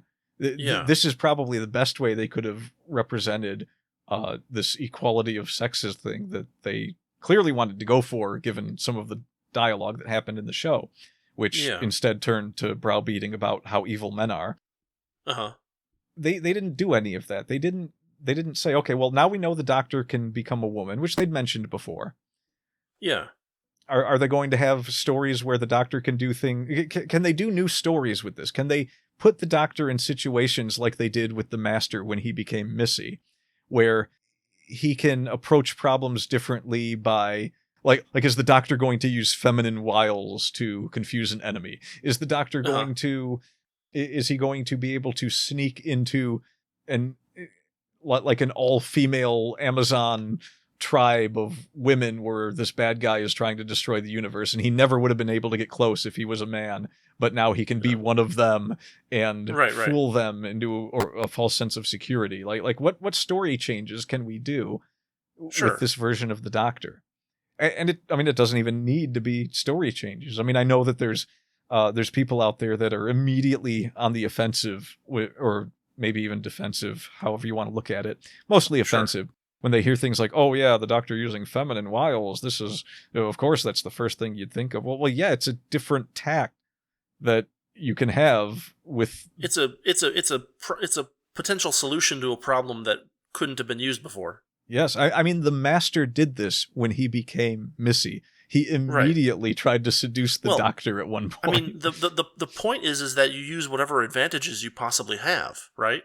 Yeah. Like holding back your new advantages, whatever they happen to be, based on some change in your appearance or whatever, is something that, an intelligent person would do, right? Yeah, and the Doctor has said, the Doctor said in an episode that, Gallifrey had long since moved past these stereotypes and assumptions based on things like gender and race.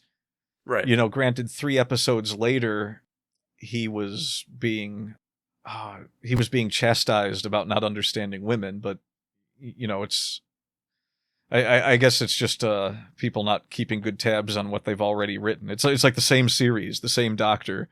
Yeah. Saying, we've moved past this. And then he becomes a woman, and he's nothing but someone who has not moved past this. Like you would have assumed that he would have taken his previous experiences and built on them. And it was largely stated that it was always possible that he could become a woman. So now that he has, after 13 lives, what's his outlook going to be? And how is he going to live his life from then on? And they didn't explore any of that. They didn't explore anything with the concept of him having a change that was so different from his previous changes. He had always been a man, and now suddenly he was a woman. And all it seemed to do was turn him into a grouch. Like, what did you mean by this? But then his next incarnation is David Tennant again, but now David Tennant is gay because he mentions thinking that Isaac Newton was pretty hot. Uh-huh. I mean, fine if you want to go that route. It's something that's like, whatever. I'm here to see the Doctor save the universe. If you want to have him gay for a run, and if you want to make it David Tennant just so you could be like, David Tennant's Doctor is gay, haha, the gays win, because apparently this is some moral victory or some beachhead that the LGBT community thinks that they're winning something if they take anything that you used to like and say, no, this is what it really was all the time. I don't have to buy that, because I can go back and watch it and be like, nope, the Doctor is not, he's not banging dudes anywhere in this. Nope, he's just saving the universe. That's what we're here for. Yep. You could have your gay doctor and have him saving the universe too, and I would have kept watching. I really wouldn't have cared that much, but you wanted to make it about him being gay, so okay, fine, whatever. So he regenerates into a I don't know. It's funny that they called it bi-generation when he became the two doctors. Mm-hmm. But they make it pretty clear that the new doctor is into dudes by having him crotch dance with men in a club at the very beginning of a children's show. Mm-hmm. And I'm not sure just how far they've gone with that yet. It seems very overt in the sexualization of everything, where you've got a gay doctor who is, he's acting more like a really bad Jack Harkness from the earlier episodes, who was a guy who he was a human who would sleep with basically anyone and anything. Mm-hmm. And nobody had a problem with that character. People loved that character, which is why I think that nobody really would have had a problem with the Doctor being a woman or being gay if they had just continued to make a good show. Right. But instead... Yeah, instead you get a cross-dressing singing villain and a doctor whose actor is in newspapers saying things like, I want to twerk one of the monsters to death. I think that would be a good way to stop a monster. I see. I'm not... I mean... I'm not holding out hope. I'm just gonna kind of... It is important to note that one of the elements of good writing is something called creativity, and that's not it. Well, to be fair... If someone gave me a project and said, I need you to write an episode of Doctor Who in which he twerks to defeat an enemy, I would seriously sit down and consider how this would come about, and I would do my utmost to make it make sense in some kind of way, be it, they have a lot of weird entities in Doctor Who. They had entities that were based on words that Doctor Who kind of tied in with Harry Potter at one point because David Tennant was in some of the Harry Potter movies. Yeah. So they used one of the spell words from Harry Potter as a word of power to stop these beings. You could approach it from that angle. You could approach it from a technology angle where maybe the Doctor is possessed for some reason and he has to dance his way out of being possessed and this will stop the enemy. I don't know. There's ways you could do it. Sure. But this is this seems like an actor who just wants to over-sexualize a show that people just want to see. It seems like he wants the Doctor to do what he wants to do. He wants the Doctor to be him. He doesn't want to be the Doctor. Right. That is the worst thing you can do in your writing. Like, everyone who writes a character in a story is inserting a little piece of themselves into the character. You do not want to write characters that are just you self-inserting yourself as the character. That is where you go wrong. There's not a character I've ever written that doesn't have a little piece of my own personality in it because I'm drawing on my own experiences. Of course. But, you've got a guy now who wants to insert himself as the character while simultaneously inserting it into every character he meets. Mm-hmm. Bang up job, I believe, is the word we're looking for. Is that a double entendre? I think that's a triple one. I think I hit the big 3-0 on that. Okay, cool. And that would be a fourth. Yeah. Well, I mean, it's a different phrase, so it's back down to 2. You don't get to do 2 double entendres and call it a triple entendre. Okay, got it. See, we can reason these things out. We can work on the writing of these puns and jokes. Right. But I mean, am I wrong in thinking in this manner in terms of good writing? Like you want to be able to develop whatever new lore you bring into, like they did with the Time War. Well, or it what are depends your on thoughts what you're on trying. this? It depends on what you want to do, right? Like, you can create an unpredictable world, but the point is that if you're going to do something, if you're going to be unpredictable, you should be consistently unpredictable, as opposed to being predictable for a large portion of time and then suddenly it's not the unpredictability, it's the inconsistency, right? Yeah. Yeah, there's it's like I said with Jodie Whittaker's run, where they introduced this whole new concept and this whole new background for the Doctor, and just never went anywhere with it. This is the death of good writing. This is another writing 101 thing, right? It's Chekhov's gun in some manner or another, right? You tease something, you have a setup Therefore, there should be a payoff. Even if the payoff isn't the payoff you might expect, there should still be some kind of connection there. Cause and effect is important to having a story be comprehensible to the average reader. Yeah, and there's a lot of people who confuse having surprises that actually lead somewhere with just doing things for shock value. They kind of ended Jodie Whittaker's run by having the Master come back and show her that he had destroyed Gallifrey and killed off the Time Lords. Now, they had spent so much time before that building up all of the lore to the Time Lords. You know, they were being in a time war, and they were just gone from the universe. And then they were slowly coming back over the course of like 6 seasons of Doctor Who. They finally come back, and the Doctor finally gets back to his home planet. And, you know, this is just like right before Jodie Whittaker, the Doctor finally makes it back to Gallifrey. And going forward from there, they could have done so much with everything that Doctor Who had already built up about this. And then in like, what was it, like 1 season or 2 seasons of Jodie Whittaker's run, they're just like, nope, Gallifrey's gone forever now. We destroyed it. The Master just blew it up and turned all the Time Lords into Cybermen. Here's the other problem with being with being inconsistent is that if they felt like it, they could just bring Gallifrey back. Yeah, but it's not interesting. That's the writing aspect of it that you want to look out for. You right. I mean, it's one of those things where just looking at it from afar, I could say, well, I don't know what their plan is. Maybe they have a plan here. Maybe they're not going to bring it back, but they have a great idea going forward what they want to do with the fact that it's gone now. Or maybe they are going to bring it back and it's going to be spectacular. The problem is when you watch everything leading up to that, you lose faith that the people that are writing it are capable of getting there because everything sucks. Well, it becomes clear that there really isn't a plan. Yeah. As well. Like, that's another problem is it's the mystery box problem, right? You can write a mystery box that doesn't have a good answer, but if that's all you do, you're going to create stories that are generally that are a combination of unfulfilling to the reader, or you're going to piss a lot of people off when they get to the end and they find out that there is no answer to this mystery box that you've produced. Yeah, that's true. You know, mysteries are good to include in stories. Not telling the reader everything is something that you definitely want to do on occasion. You know, you want certain characters to have a mysterious aspect. You want to have certain actions to not quite know exactly what's happening. You know, say outside of the perception of the POV character, for instance, if you have one. You know, this is used all the time in all kinds of books, right? Like Nero Wolfe is a mystery box. But he almost always opens up at the end to give you the answer to how he determined who the murderer is. Yeah.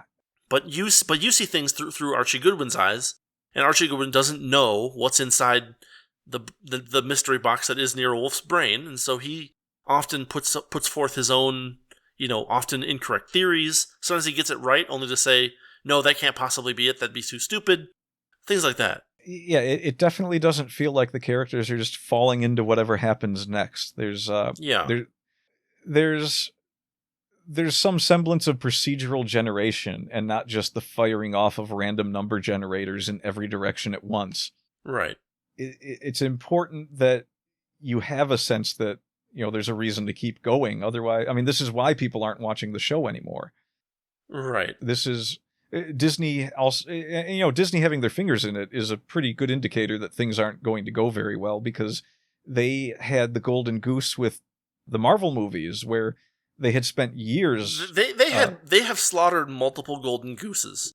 Yeah, well, I mean, Star Wars is obviously the biggest of those. The LucasArts is a more appropriate way to put that at this point. Yeah. I mean, because they've now destroyed not just Star Wars, but Indiana Jones and Willow, which no one thought was going to happen, but that happened. It's kind of sad that I've never seen Willow, so when they announced they were going to bring it back, it was at an exact time where I had so little faith that normally I would be like, oh, they're bringing back that old franchise. I remember that, but I never saw it. I'll go back and watch it, and then I'll watch the new one. Franchise is not, I think, accurate. But like, they're turning that movie that no one ever thought was going to be a franchise into a franchise. Well, they're trying to, and the thing they was, tried to, yes. Give it 10 years earlier. If they had done that, I would have been like, oh, Okay, well, I mean, This sounds like it could be something neat. Yeah. I should go back and watch the original and prepare myself for this new thing that might be interesting. But when I heard the announcement for that, I was like, this is going to be garbage. And you were correct. yeah, and now I'm not so sure I even want to go back and watch the original because I don't want to see something and like it and be like, oh, this is what got ruined, huh? Oh, they killed this too, huh? But the Marvel thing is a great example of what happens when, they had a 10-year plan for everything starting at Iron Man and building up to the Avengers where they fought Thanos. Yeah. And everything after that feels like it's just this unraveling spaghetti that isn't going anywhere. They've introduced things that it looks like they're not even going to touch on anymore. They're just like flailing at the wind. And well, they also have, through their own admission, employed and re-employed people who have some of the worst writing habits that I've ever heard about. Like the guy who was like, oh yeah, I had no idea what was going to be Act 2 of this movie. And I was writing the script every day after we got done shooting. It's like, oh, so this was made incompetently. That's good to know. Because because any good writer can make a mistake. But actual incompetence, that is a trend. Yeah, and that's something that you can watch and reasonably rely on. Like this actually demonstrates our point pretty well. When I say that if you can look at something and be like, oh, well, this looks interesting, and I kind of want to know what's going to go on going forward, and I have faith that there is something that's going to happen because I'm seeing what's happening in the current writing of this thing. Yeah. This is why more people are interested in watching people on YouTube making fun of how bad Disney is doing at creating these new movies and, all these new things they're trying to do. It's just this train wreck. And people have been watching stuff like that for so long now that the YouTube videos themselves, more than the movies, are like, you kind of know that it's going to a place where, okay, this is going to be a train wreck and I kind of want to see it. And I want to see what people have to say about it. Disney has, we can't make movies lore at this point, which is far better than any of the stories they themselves can produce. It's a much better ride to just sit and watch people talking about what kind of movie would Disney be at this point if everything that was happening at Disney with them trying to make stuff and it turning out like crap was a movie? What would it be? Would it be like dystopian horror or? No, I'm thinking more like the Poseidon Adventure, only with a really bad ending. Where everybody dies 3 minutes into the movie. Possibly that. I mean, I think there's a touch of comedy to it as well. The comedy is not being created by Disney. The comedy is being created by other people. Yeah, but it's like it's jokes. It's like if you had the Poseidon Adventure, and you remember that scene in Airplane where they're in the control tower, and the guy's like, "Oh, the shit's about to hit the fan," and then there's just a cut of someone throwing a large pile of feces into a rotating fan. Yeah. Like, imagine the Poseidon Adventure. The ship flips over, and everybody dies. But somewhere in a building facing out toward the harbor, someone makes a joke. That's Disney. Yeah, there's a lot of things we can definitely call Disney at this point. And, it's just Doctor Who is the funniest of all of them because you think it can't get any worse just with how bad a job the BBC did. And then Disney's like, hey, we want a piece of this action. Hold my beer. Yes.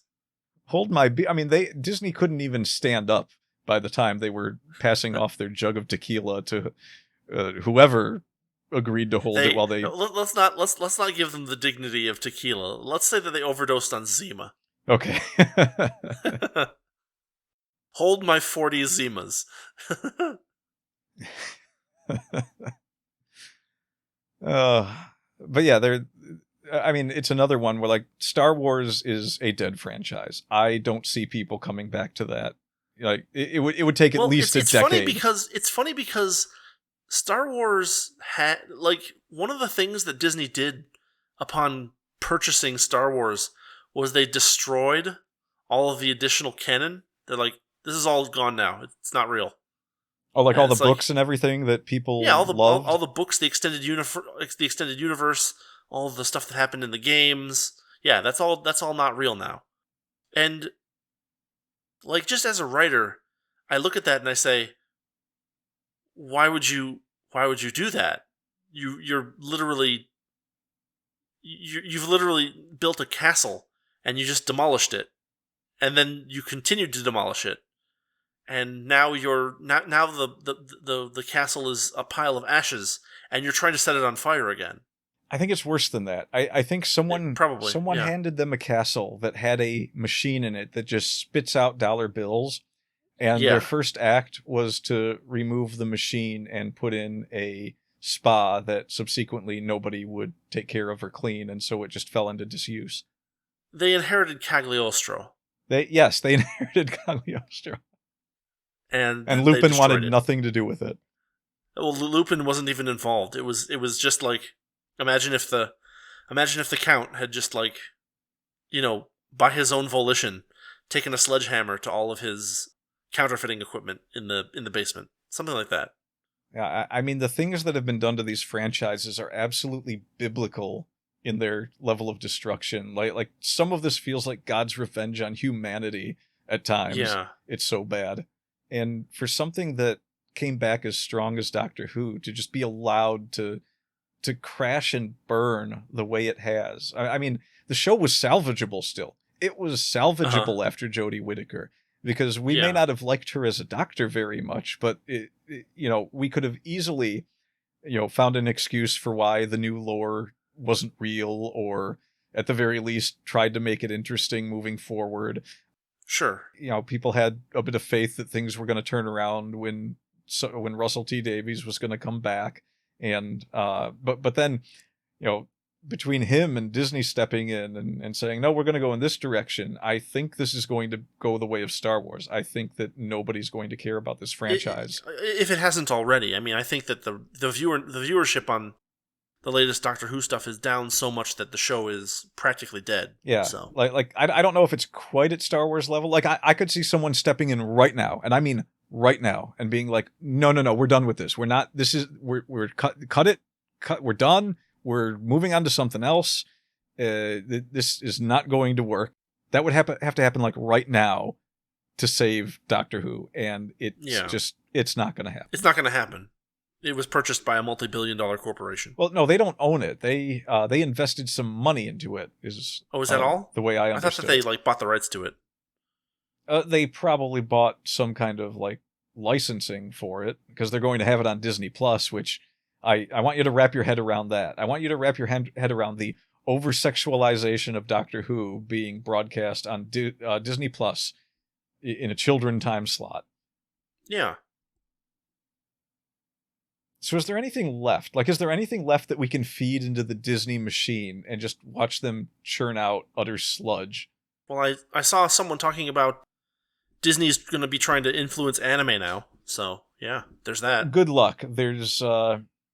I know they're really giving it the effort. Yeah. It's going to be hard to fool anime fans. You're going to have to wait until our generation dies off to be able to even come close. Because I know the younger generation didn't experience it the same way we did. And you can tell by going to the conventions or looking for things. I'll give you an example. Do you remember when you could go to a convention, or in the early days of the internet when you could find shops that were selling anime stuff before Amazon? Yeah. How every franchise that existed in anime at the time, big or small, you could find something somewhere. Yeah, sure. Yeah, so I tried to find a mouse pad for some of the older shows that I used to like, and they just don't exist. You can find them for Demon Slayers. You can find them for the really, really big shows that are older, like Sailor Moon or Dragon Ball. It's largely Shonen Jump, and Sailor Moon and Shonen Jump. There's JoJo's Bizarre Adventure you can find. But if you type in anime mousepad, you get a lot of generic stuff, and then you get Demon Slayer, Naruto, Bleach, One Piece, Dragon Ball, and that's it. And that is so little of what anime is, but that is what the majority of people watch, so that's what the majority of people think anime is. Right. And if Disney's trying to, depending on how Disney is trying to approach this, like Sony wants the whole bag. Sony wants to convert everything into something where they can kind of localize it the way they want and be sort of a gatekeeper for it in the West. Right. I don't think it's going to work out, because anyone who wants something out of Sony's grasp is going to know how to get it at this point. It's not that hard to get stuff Right. from Japan. And Yeah. people like you and I, if that's what happens, we're just going to stop watching anything that comes out here anyway. Yeah. Not only that, but I mean, I have enough DVDs for anime at this point that I would never run out of stuff to watch if I wanted to. I like to see new things. But I can watch The Slayers, at least once a year. I can watch Lotus Wars at least once a year. I watch Kill Me Baby regularly. All these shows Yeah. that a lot of people these days probably haven't heard of half the stuff on my shelf. Even the newer stuff, like I've got Tonari no Seki-kun, just tons of new and old anime that has already gotten past the current trend of localization. And I mean, at this point, you can just download RAWs. yeah, there's that too. And I've even got, I bought a Laserdisc player and bought some Laserdiscs for things that never made it out over here. Right.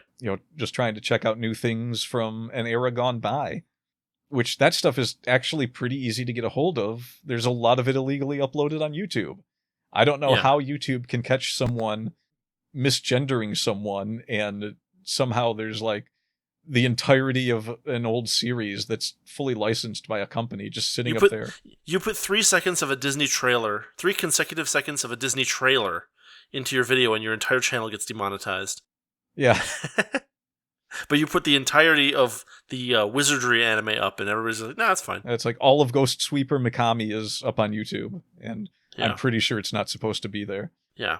But yeah, I if that's the route Disney wants to go, I don't know why they're thinking they can make money off of this. Like what is their approach going to be that they think that I'm going to go to them for anime? I already passed on the Studio Ghibli Disney releases. Right. I don't see if they can't draw me in with that. Then it's kind of hopeless. Yeah. Anyway. We should probably call this an episode because we hit 2 hours. This is one of our longer ones, and indeed. I actually, is there anything else you would like to say about Doctor Who or the writing thereof? Since I was talking for the majority of this, I just feel like Doctor Who could have been one of those things where instead of having a quote unquote showrunner, that it could have been a place to showcase actual good, new science fiction writing, but instead it turned into, a gay orgy, like a pet.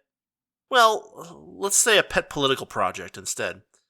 And is there any difference? This is one of the things that I really like about my Derelict Project series is that there isn't any politics in it because politics no longer exists on any large scale.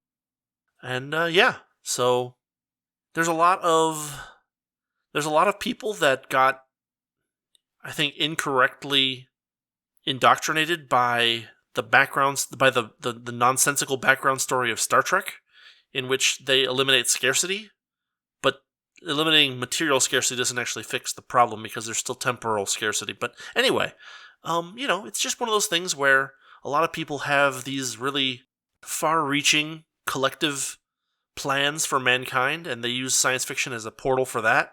And I despise that in a pretty significant way. And so, that doesn't show up in stuff that I write because, by God, there's enough of it. I'm glad you brought up something that you wrote because I guess that can segue right into one of my final thoughts here. Yeah.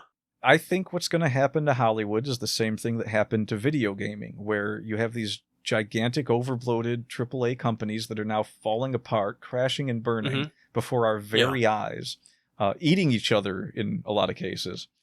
Eating themselves in some circumstances, yeah. And the indie market... I mean, Disney has basically become a way for politically connected but really bad writers to get money out of a corpse. Yes. That's probably the best analysis of what's going on there. Yes. That is almost certainly the full 100% truth of what is left happening at Disney. Right. Yeah, but in video games, the indies are doing fantastic.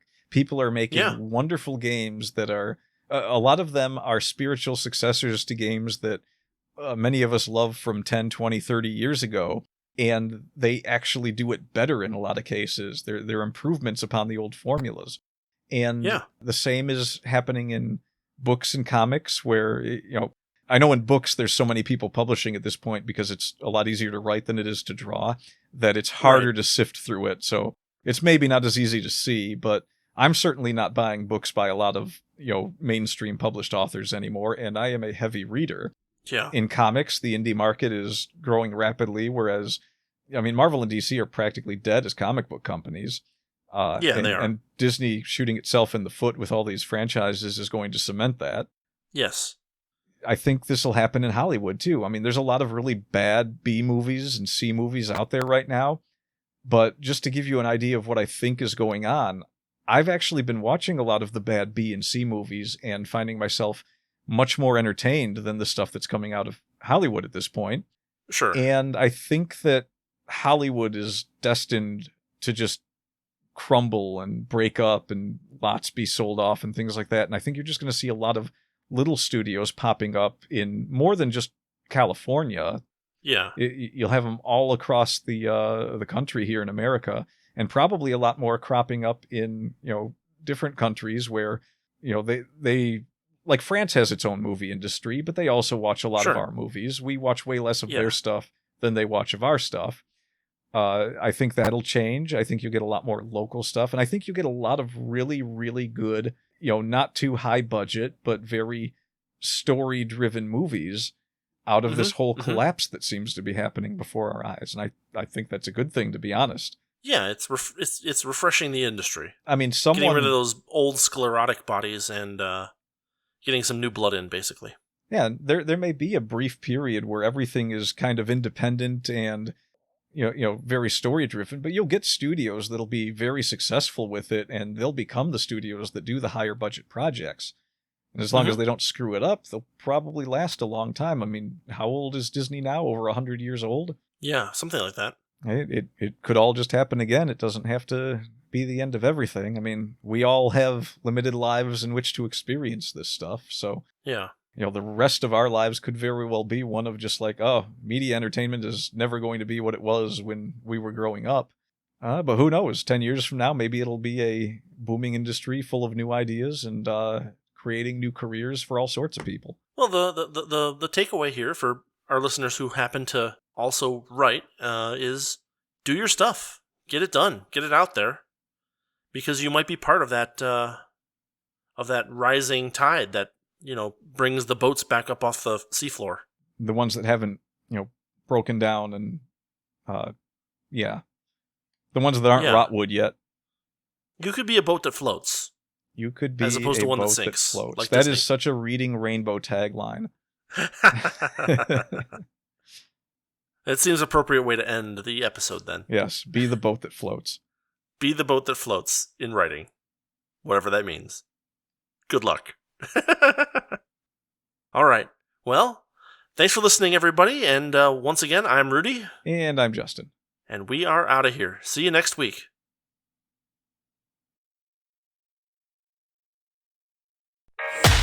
Thanks for listening to the Wordy Pair Podcast. Our passion is all things writing, world building, and getting into the weird and wonderful world of fiction. We hope you enjoyed our unique takes. If you did, make sure to like, rate, review, and subscribe to get your weekly dose of writing weirdness. We'll be back soon, but in the meantime, hit us up on Twitter. For Rudy, it's @Rudolph_Cone. And for Justin, @Ninja Mouse Chew. See you next time on the Wordy Pair Podcast.